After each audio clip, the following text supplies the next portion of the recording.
आज जो टॉपिक हम डिस्कस करने वाले हैं वो है साइटोटैक्सोनॉमी। साइटोटैक्सोनॉमी एमएससी प्रीवियस के पेपर फर्स्ट का टॉपिक है।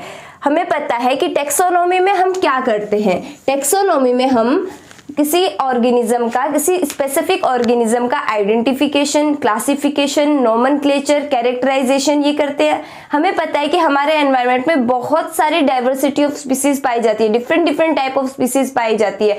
तो उनको किस क्लास में रखना है, कौन से जीनस में रखना है, कौन से फैमिली का है, कौन से फाइलम का है, कौन से ऑर्डर का है, तो हम ये टैक्सोनॉमी के हिसाब से उनको डिफरेंट क्लासीफाई करते हैं। तो हमारे सिलेबस में डिफरेंट टाइप्स ऑफ टैक्सोनॉमी दे रखी है, जैसे कि कीमोटैक्सोनॉमी, molecular taxonomy, immune taxonomy, cytotaxonomy.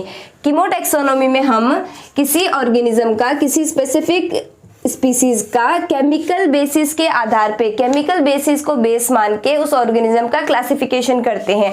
Molecular taxonomy में हम मॉलिक्यूलर डाटा को बेस मान के, जैसे कि nucleic acid, DNA, RNA, polysaccharide, proteins, amino acids, इन सब के बेसिस पे हम किसी ऑर्गेनिज्म का क्लासिफिकेशन, आइडेंटिफिकेशन, कैरेक्टराइजेशन करते हैं।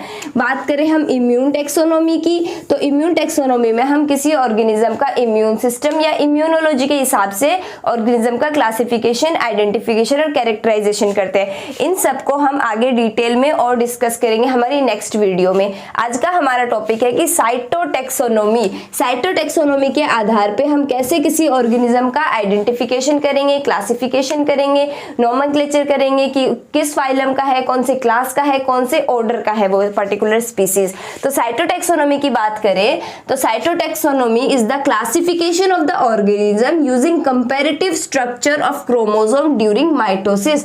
क्रोमोसोम की स्ट्रक्चर को देखकर, क्रोमोसोम की स्ट्रक्चर को देख के माइटोसिस के टाइम में, सेल डिवीजन के माइटोसिस के टाइम में क्रोमोसोम के स्ट्रक्चर को देखकर जब हम किसी ऑर्गेनिज्म का क्लासिफिकेशन करें तो उसे हम कहेंगे साइटोटैक्सोनॉमी। यानी कि cytotaxonomy is the classification of organism using comparative structure of chromosome during mitosis. या फिर हम कह सकते हैं the branch of biology, biology की वो branch where organism are classified on the basis of number, structure and behaviour of the chromosome. Chromosome का number की कितने नंबर ऑफ क्रोमोसोम प्रेजेंट है, क्रोमोसोम के स्ट्रक्चर और क्रोमोसोम के बिहेवियर को देखकर किसी ऑर्गेनिज्म को हम डिफरेंशिएट कर सकते हैं, कंपैरेटिव स्टडी कर सकते हैं किसी पर्टिकुलर स्पीसीज का हम। अब बात करें क्रोमोसोम की, तो क्रोमोसोम क्या है?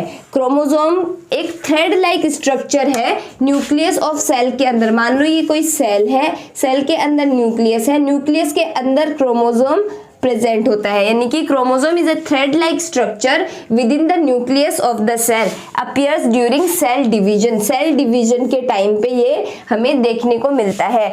इसके 2 आर्म्स होते हैं। क्रोमोसोम की स्ट्रक्चर की बात करें हम, बेसिक स्ट्रक्चर की, बेसिक स्ट्रक्चर ऑफ क्रोमोसोम, तो क्रोमोसोम में एक सेंट्रोमियर प्रेजेंट होता है, मिडल में एक 2 आर्म्स प्रेजेंट होती है क्रोमोसोम की, पी आर्म और Q arm. P arm short होती है और क्यू आर्म लॉन्ग होती है। ये एक बेसिक स्ट्रक्चर है। हम साइटोटैक्सोनॉमी के बारे में हम देखेंगे। अगर एग्जाम में 20 मार्क्स में अगर ये क्वेश्चन आता है तो हमें कैसे अटेम्प्ट करना है, इसमें डिफरेंट टाइप्स ऑफ पॉइंट्स हम डिस्कस करेंगे। उन पॉइंट्स को आगे हम डिटेल में और डिस्कस करेंगे नेक्स्ट वीडियो में। पर आज 20 मार्क्स में या 10 मार्क्स में साइटोटैक्सोनॉमी का क्वेश्चन एग्जाम में आ जाए तो उसे हम कैसे अटेम्प्ट कर सकते हैं वो देखेंगे। तो हमने साइटोटैक्सोनॉमी के बारे में तो देख लिया कि क्रोमोसोम के बेसिस पे क्रोमोसोम की स्ट्रक्चर, नंबर, बिहेवियर को स्टडी करके हम कैसे स्पीसीज का ऑर्गेनिज्म कर सकते हैं। हमने क्रोमोसोम की बेसिक स्ट्रक्चर देखी कि इसमें एक सेंट्रोमियर प्रेजेंट होता है क्रोमोसोम में, मिडल में पी आर्म प्रेजेंट होता है, एक Q arm. P arm short होता है और क्यू आर्म लॉन्ग होता है।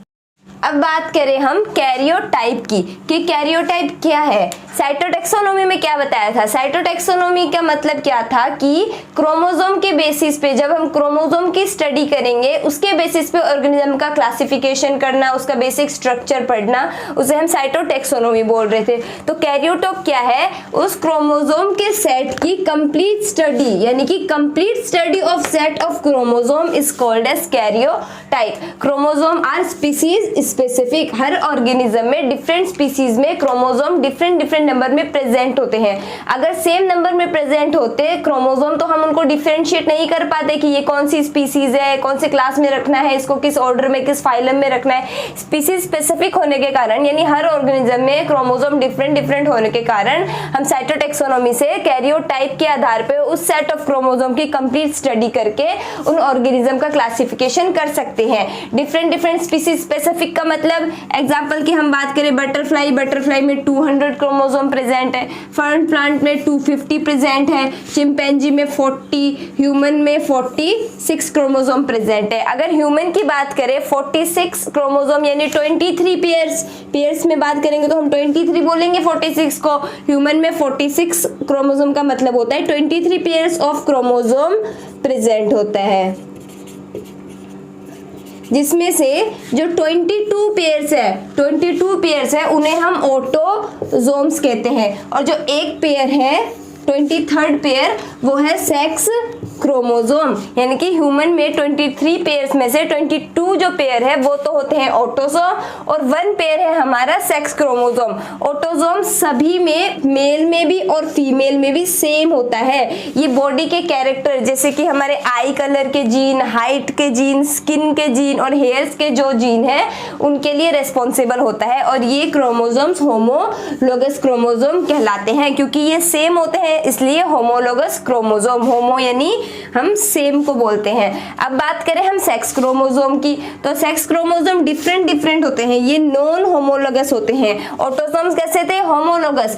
और सेक्स क्रोमोसोम कैसे है? Non homologous. मेल और फीमेल में डिफरेंट जैसे कि मेल में तो एक एक्स और एक वाई प्रेजेंट होता है, और फीमेल में एक्स क्रोमोसोम प्रेजेंट होता है। तो karyotype is the complete set of study of chromosome, यानी कि सेट ऑफ क्रोमोसोम की कंप्लीट स्टडी जब हम करेंगे, स्पीसीज स्पेसिफिक क्रोमोसोम की जब हम स्टडी करेंगे तो उसे हम कहेंगे कैरियोटाइप।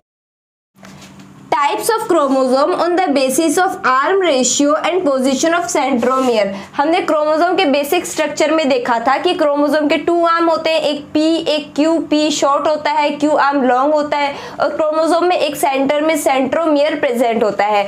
तो उस सेंट्रोमियर के पोजीशन के बेसिस पे, सेंट्रोमियर के पोजीशन के बेसिस पे और आर्म के रेशियो के बेसिस पे कि किस टाइप के क्रोमोसोम में कैसे आर्म का रेशियो प्रेजेंट है, उसके बेसिस पे हम टाइप्स ऑफ क्रोमोसोम को डिस्कस करेंगे। तो आर्म रेशियो और पोजीशन ऑफ सेंट्रोमियर के बेसिस पे हम क्रोमोसोम को 4 टाइप्स में हम डिस्कस करते हैं: मेटासेंट्रिक, सब मेटासेंट्रिक, एक्रोसेंट्रिक, टीलोसेंट्रिक। ये 4 टाइप्स ऑफ क्रोमोसोम्स है। अब मेटासेंट्रिक की बात करें तो मेटासेंट्रिक में centromere is present at the centre. Centromere कहाँ प्रेजेंट होता है? सेंटर में। और बोथ आर्म्स आर इक्वल, दोनों आर्म, पी आर्म भी और क्यू आर्म भी, both arm are equal, and this is of V shaped. V shaped का हमें ये देखने को मिलता है। जैसे कि बेसिक स्ट्रक्चर देखें तो ये सेंट्रोमियर है, ये पी आर्म है, ये क्यू आर्म है और ये सेंट्रोमियर है। तो मेटासेंट्रिक में सेंट्रोमियर कहाँ प्रेजेंट है? सेंटर में प्रेजेंट है। और दोनों आर्म कैसे हैं? Both arms are equal in size, both arms equal in size. अब बात करें सेकंड की, सब मेटासेंट्रिक की, तो सब मेटासेंट्रिक में centromere is slightly above from the centre, slightly above from the centre, centre से थोड़ा ऊपर ये प्रेजेंट होता है सेंट्रोमियर। सब मेटासेंट्रिक में सेंट्रोमियर सेंटर से थोड़ा ऊपर प्रेजेंट होता है। 1 arm short and 1 arm long. एक आर्म यानी पी आर्म जो है इसकी वो शॉर्ट होती है, और जो क्यू आर्म है वो इसकी लॉन्ग होती है, और इसका जो शेप है वो एल शेप में हमें देखने को मिलता है। जो सेंट्रोमियर है वो बीच से थोड़ा सा ऊपर प्रेजेंट होगा, पी आर्म जो है शॉर्ट होगी और क्यू आर्म इसकी लॉन्ग है।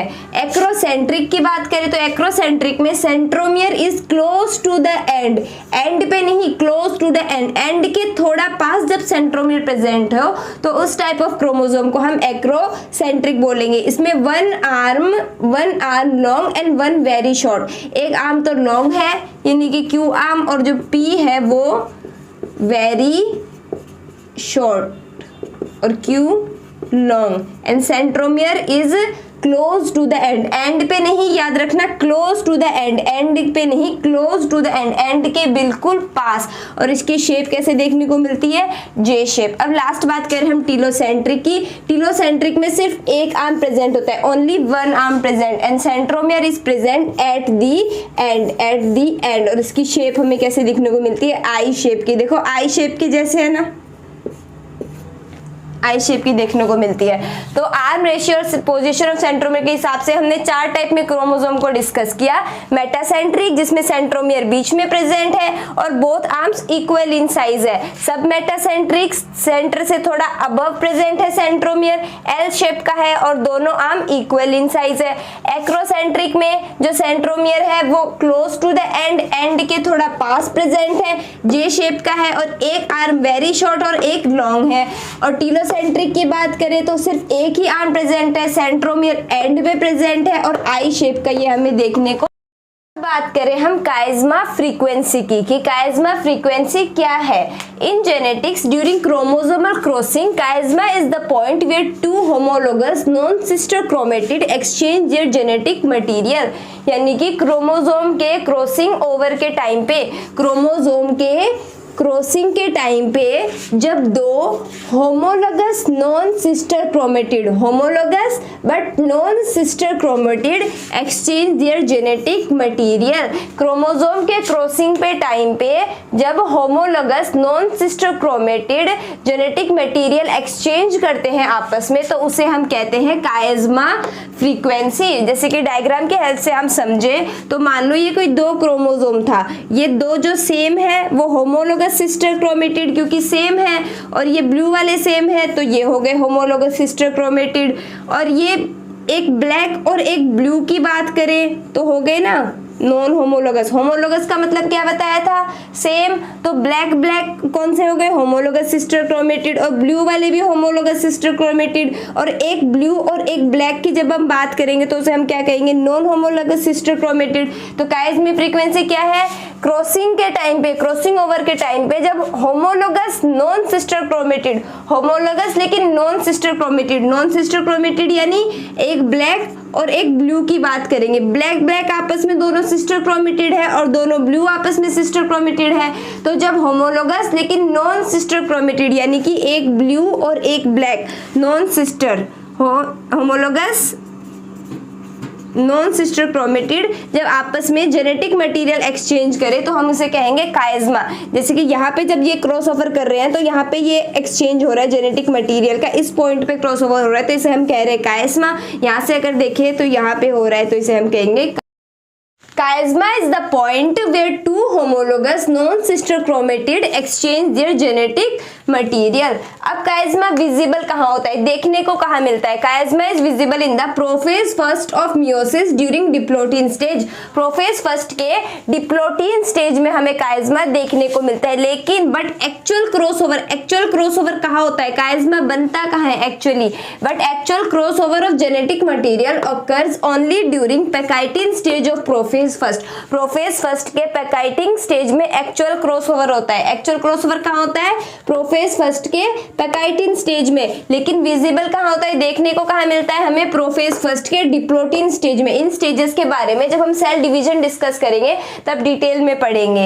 अब बात करें हम काइज़मा फ्रीक्वेंसी को कैसे कैलकुलेट करते हैं, तो काइज़मा फ्रीक्वेंसी को कैलकुलेट करने का फॉर्मूला है FC is equal to 2 into FR, और FR is equal to N into 100 upon में NP। FC क्या है यहाँ पे, काइज़मा फ्रीक्वेंसी, यानी chiasma frequency is equal to 2 into recombination frequency. FR है हमारा रिकॉम्बिनेशन फ्रीक्वेंसी, N है हमारा नंबर ऑफ रिकॉम्बिनेशन और NP है total number of. Chromosomal banding, chromosomal banding क्या है, chromosomal banding is the staining properties of chromosome. Chromosome को जब हम स्टेन करते हैं फिर उसका पता लगाते हैं तो उसे हम कहते हैं क्रोमोसोमल बेंडिंग, यानी क्रोमोसोम की स्टेनिंग की करने की जो प्रॉपर्टी है उसे हम कहेंगे क्रोमोसोमल बेंडिंग। डिफरेंट टाइप से हो सकती है staining, QGCRT type of staining. अब बात करें हम इन्वर्जन की, यानी कि किसी चीज को इन्वर्ट करके जब हम देखते हैं, यानी कि क्रोमोसोम की बात करेंगे हम इन्वर्जन में, तो chromosomal rearrangement in which a segment of chromosome is reversed end to end at 180 degree, यानी कि जब हम क्रोमोजोम के सेगमेंट को एंड टू एंड जब हम 180 डिग्री पे रीअरेंजमेंट करके देखते हैं तो उसे कहेंगे हम इन्वर्जन, यानी कि क्रोमोजोम के एक सेगमेंट को 180 डिग्री पे एंड टू एंड इन्वर्ट करके रिवर्स करके जब हम देखेंगे तो उसे कहेंगे हम इन्वर्जन। तो इस फिगर से हम समझेंगे, मान लो ये कोई क्रोमोसोम का स्ट्रैंड था, बीच में सेंट्रोमियर प्रेजेंट है, A B C D E F ये इसके पॉइंट्स है मान लो। अब बात करें हम इसे 180 डिग्री पे क्या करेंगे, रीअरेंजमेंट कराएंगे। तो 180 डिग्री पे जब हमने इसे रिवर्स किया, इन्वर्ट किया तो कैसे दिखा, पहले क्या था A B C D E F serial में था, अब इसे क्या करेंगे हम 180 डिग्री पे इन्वर्ट करेंगे। तो इन्वर्ट किया तो देखो क्या हुआ, ए यहाँ पे आ गया, बी नीचे चला गया। देख इसको जब हम 180 डिग्री पे ऐसे रीअरेंजमेंट करवाएंगे तो ए कहाँ आ गया, यहाँ पे ए फर्स्ट पे था, बी आ गया नीचे, फिर सी, फिर डी, ई और एफ इधर। 180 डिग्री पे जब हम इसे इन्वर्ट करवाया तो ये स्ट्रक्चर कुछ ऐसी दिखी। यहाँ पे बीच में क्या प्रेजेंट था, सेंट्रोमियर। यहाँ से बॉन्ड क्या हुआ, ब्रेक हुआ। बॉन्ड जब ब्रेक हुआ तो गैप क्रिएट हुआ, ये देख लो यहाँ पे ये गैप क्रिएट हो गया। फिर इस गैप क्रिएट को हम फिर रीजॉइनिंग करवाएंगे, यानी इसे रीजॉइन करवाएंगे। हमें पूरा स्ट्रैंड आगे देखना है ना क्या मिला, तो इसे हम रीजॉइनिंग करवाएंगे। तो ए रीजॉइनिंग जब हम करवाएंगे, ए इधर, E D, A E D, C B F और लास्ट फाइनली हमें स्ट्रैंड क्या मिलेगा, A E D C B F. और पहले क्या था हमारा A B C D E F. इसे जब हमने 180 डिग्री पे end to end chromosome portion को हमने जब रिवर्स किया तो हमें मिला A E D C B F. ये फिगर हमें प्राप्त हुई। इन्वर्जन के भी 2 टाइप्स होते हैं, एक पैरासेंट्रिक और एक पेरीसेंट्रिक। पैरासेंट्रिक की बात करें तो उसमें सेंट्रोमियर इंक्लूड नहीं होता, नॉट इंक्लूड सेंट्रोमियर। जब हम 180 डिग्री पे रीअरेंजमेंट करा के हम लास्ट उसका फिगर देखेंगे तो उसमें हम सेंट्रोमियर को इंक्लूड नहीं करेंगे। सेंट्रोमियर के अलावा जब हम देखेंगे तो उसे हम कहेंगे पैरासेंट्रिक। और पेरीसेंट्रिक की बात करें तो इंक्लूड्स सेंट्रोमियर, इसमें सेंट्रोमियर इंक्लूड होता है।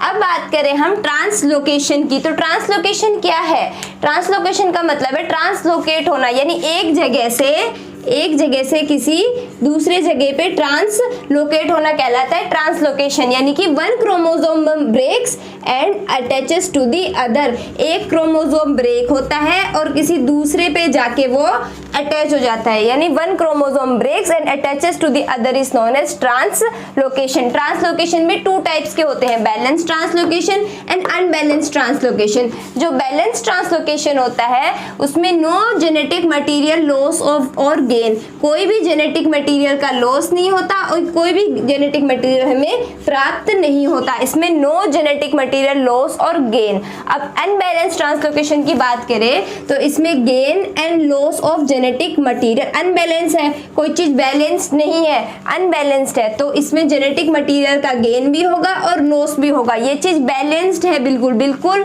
बैलेंस्ड है ये चीज, तो जेनेटिक मटेरियल का कोई भी लॉस नहीं होगा या फिर कोई भी गेन नहीं होगा। एक फिगर के थ्रू हम समझे बैलेंस्ड वाले को, तो मान लो ये कोई क्रोमोसोम फर्स्ट था, ये क्रोमोसोम सेकंड था, ये फर्स्ट क्रोमोसोम यहाँ से ब्रेक हुआ, ब्रेक होके ट्रांसलोकेट होगा, आगे ब्रेक हुआ और सेकंड वाला भी यहाँ से ब्रेक हुआ, तो फर्स्ट इसका कहाँ यहाँ पे ट्रांसलोकेट हो गया और सेकंड वाले का यहाँ पे ट्रांसलोकेट हो गया। तो इस तरह से कोई भी जेनेटिक मटेरियल का लॉस नहीं हुआ और ना ही गेन हुआ, यानी कि जहाँ से भी टूटा था, जहाँ से भी जेनेटिक मटेरियल का लॉस हुआ था वहाँ पे ट्रांसलोकेट हो गए आपस में और कोई भी जेनेटिक मटेरियल का लॉस नहीं होने दिया। यह है बैलेंस ट्रांसलोकेशन। और अनबैलेंस की हम बात करेंगे तो इसमें जेनेटिक मटेरियल का लॉस भी हो सकता है और गेन भी हो सकता है। नेक्स्ट हम बात करेंगे फ्लोरोसेंस इन सीटू हाइब्रिडाइजेशन, या फिर हम शॉर्ट में कह सकते हैं FISH फिश, यानी फ्लोरोसेंस इन सीटू हाइब्रिडाइजेशन। इस टेक्निक की हेल्प से हम किसी स्पेसिफिक DNA के सीक्वेंस का पता लगा सकते हैं, किसी जीन का पता लगा सकते हैं या फिर क्रोमोसोम के लोकेशन का भी पता लगा सकते हैं, या फिर अगर किसी जीन में म्यूटेशन हुआ है उसका भी हम पता लगा सकते हैं। और इसमें इस टेक्निक में हम डिफरेंट डिफरेंट प्रोब्स का यूज करते हैं, डिफरेंट फ्लोरोसेंट प्रोब्स का यूज करते हैं ताकि हम डीएनए की स्पेसिफिक सीक्वेंस का पता लगा सके। जैसे एग्जांपल की बात करें तो मान लो कि ये कोई डीएनए की सीक्वेंस है, हमें पता है डीएनए हमेशा कॉम्प्लीमेंट्री होता है। एक डीएनए में 4 बेस प्रेजेंट होते हैं, एडेनिन, थाइमिन, साइटोसिन, ग्वानिन। तो ए कॉम्प्लीमेंट्री होता है टी के और जी कॉम्प्लीमेंट्री होता है सी के, यानी एडेनिन हमेशा पेयर करता है थाइमिन के साथ और ग्वानिन पेयर करता है हमेशा साइटोसिन के साथ। तो मान लो कि जैसे मान लो ये कोई डीएनए में स्पेसिफिक सीक्वेंस प्रेजेंट है, इस तरीके से बेस अरेंज है, एडेनिन, थाइमिन, ग्वानिन, साइटोनिन, फिर एडेनिन, ग्वानिन, साइटोनिन, थाइमिन, ऐसे ये बेस पेयर अरेंज है। तो इस डीएनए के सीक्वेंस का जब हमें पता करना हो तो हम जो प्रोब लेंगे तो वो इसके कॉम्प्लीमेंट्री लेंगे। तो वो प्रोब कैसा होना चाहिए, प्रोब में कैसे सीक्वेंस प्रेजेंट होने चाहिए, ए के साथ टी के साथ ए, जी के साथ सी के साथ जी, फिर ए के साथ टी, जी के साथ सी, फिर जी, फिर ए, ऐसे होना चाहिए जो प्रोब का सीक्वेंस है। इस प्रोब को हम फ्लोरोसेंट डाई के साथ अटैच करेंगे, फिर उस डीएनए में हाइब्रिडाइज करवाएंगे और फिर देखेंगे कि ये सीक्वेंस प्रेजेंट है कि नहीं। अब इसकी हम मैकेनिज्म देखें तो मैकेनिज्म के थ्रू हम समझेंगे। मान लो ये कोई सेल है, सेल के अंदर न्यूक्लियस है, न्यूक्लियस के अंदर से हमने एक डीएनए लिया, हमारा टारगेट डीएनए जो कि न्यूक्लियस में प्रेजेंट है। उससे सबसे पहले हमने क्या किया, हमें पता है जो डीएनए हमेशा डबल स्ट्रैंडेड होता है, तो हम हीट करेंगे यानी उसका डीनेचुरेशन करेंगे, सिंगल स्ट्रैंडेड में कन्वर्ट हो गया। डबल स्ट्रैंडेड था, हीटिंग किया या फिर डीनेचुरेशन किया, किसको, टारगेट डीएनए को, जिसमें जो सीक्वेंस है जिसके बारे में हमें पता करना है। डीनेचुरेशन किया, सिंगल स्ट्रैंडेड डीएनए में कन्वर्ट किया इसको। फिर आगे नेक्स्ट हम क्या करेंगे, अब प्रोब को अटैच करेंगे फ्लोरोसेंट डाई से। प्रोब को सबसे पहले हमने क्या किया, अटैच किया फ्लोरोसेंट डाई से। कौन से प्रोब को, जो इसके कॉम्प्लीमेंट्री है, जिस सीक्वेंस का हमें पता लगाना है। अगर उस प्रोब के कॉम्प्लीमेंट्री जाके अटैच हो गए तो वो सीक्वेंस प्रेजेंट है। अगर प्रोब जाके अटैच नहीं हुआ, हमें आगे नहीं मिला माइक्रोस्कोपिक एनालिसिस में, तो यानी कि वो सीक्वेंस है ही नहीं उसमें प्रेजेंट। तो हमने प्रोब ले लिया जिसका हमें पता करना था, जिस सीक्वेंस का, उसका कॉम्प्लीमेंट्री प्रोब ले लिया, फिर उसे हाइब्रिडाइजेशन करवा दिया, यानी प्रोब को यहाँ पे हमने अटैच करवा दिया। अटैच करवाने के बाद हमने वॉश किया, वॉश करके जब हमने देखा, उसका माइक्रोस्कोपिक एनालिसिस किया, तो हमें पता चला कि वो पर्टिकुलर सीक्वेंस वहाँ पे प्रेजेंट था डीएनए में। अब बात करें हम टाइप्स ऑफ हाइब्रिडाइजेशन प्रोब्स की, तो प्रोब में डिफरेंट टाइप्स के प्रोब्स है जो हम यूज में ले सकते हैं। सेंट्रोमियर प्रोब जो सेंट्रोमियर पे बाइंड होता है और क्रोमोसोम के नंबर को काउंट करता है। टीलोमियर प्रोब जो टीलोमियर पे बाउंड होता है। होल क्रोमोसोम प्रोब जो होल लेंथ ऑफ क्रोमोसोम की पूरी लेंथ पे ये बाइंड करता है, या फिर हम कह सकते हैं इसे क्रोमोसोमल पेंटिंग भी हम इसे कह सकते हैं, या फिर हम कह सकते हैं लोकस स्पेसिफिक प्रोब, यानी जो स्पेसिफिक लोकस को डिटेक्ट कर सके। ये डिफरेंट टाइप ऑफ प्रोब है जिनको हम यूज करते हैं हाइब्रिडाइजेशन टेक्निक में। अब uses of in situ hybridisation की यूजेस क्या है इन सिटू हाइब्रिडाइजेशन के, तो सबसे पहले क्या है, diagnosis of chromosomal abnormalities. Chromosome की एबनॉर्मेलिटीज के डायग्नोसिस में भी ये हेल्प कर सकता है, जैसे कि डाउन सिंड्रोम की अगर हम बात करें तो। सेकेंड आता है डिटेक्शन ऑफ इन्फेक्शियस डिजीज जैसे कि मलेरिया इन्फेक्शन का भी पता लगा सकते हैं हम। कैसे, bye detecting the 16S rRNA, ये ऐसा RNA है 16S जो मलेरिया के डिजीज के इन्फेक्शन के बारे में बताता है। थर्ड आता है हमारा डिटेक्शन ऑफ कैंसर के डिटेक्शन में भी ये बहुत ज़्यादा हेल्पफुल रहता है। ब्रेस्ट कैंसर के बारे में भी ये बताता है।